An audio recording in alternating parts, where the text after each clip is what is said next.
কারামুক্ত হলেন অভিনেত্রী নুসরাত ফারিয়া। বৈষম্য বিরোধী আন্দোলন কেন্দ্রিক রাজধানীর ভাটারা থানার হত্যা চেষ্টা মামলায় গ্রেপ্তার ঢাকাই সিনেমার আলোচিত অভিনেত্রী নুসরাত ফারিয়া কারামুক্ত হয়েছেন।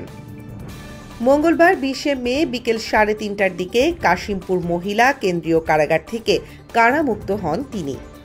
বিষয়টি নিশ্চিত করে কাশিমপুর মহিলা কারাগারের জেল সুপার কাওয়ালিন নাহার জানান, দুপুরে চিত্রনায়িকা নুসরাত ফারিয়ার জামিনের কাগজপত্র মহিলা কারাগারে এসে পৌঁছায়। পরে সেগুলো যাচাই বাছাই ও নতুন মামলায় আটকাদেশ না থাকায় 3:28 কারাগার থেকে মুক্তি দেওয়া হয়।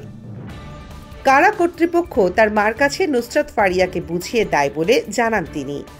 এর আগে আজ সকালে তার জামিন মঞ্জুর করেন ঢাকার চিফ মেট্রোপলিটন ম্যাজিস্ট্রেট আদালতের বিচারক মোস্তাফিজুর রহমান। অভিনেত্রী ফারিয়ার পক্ষের আইনজীবী মোহাম্মদ ইফতেখার হাসান বলেন, জুলাই বিপ্লবের সময় যে দেশেই ছিলেন না তাকে গ্রেফতার করাটা যুক্তিযুক্ত ছিল না। জুলাইয়ের 9 তারিখ থেকে 14 আগস্ট পর্যন্ত উনি কানাডা অবস্থান করেছিলেন। ছাত্র আন্দোলনের সময় বিদেশে থেকেও তিনি তাদের পক্ষে সোশ্যাল মিডিয়ায় নিজের অবস্থান জানিয়েছিলেন। এ মর্মে আদালত সন্তুষ্ট হয়ে উনার জামিন মঞ্জুর করেছেন। উল্লেখ্য, রোববার দুপুরে থাইল্যান্ড যাওয়ার সময় ঢাকার হযরত শাহজালাল আন্তর্জাতিক বিমানবন্দর ইমিগ্রেশন থেকে অভিনেত্রীকে আটক করে ইমিগ্রেশন পুলিশ।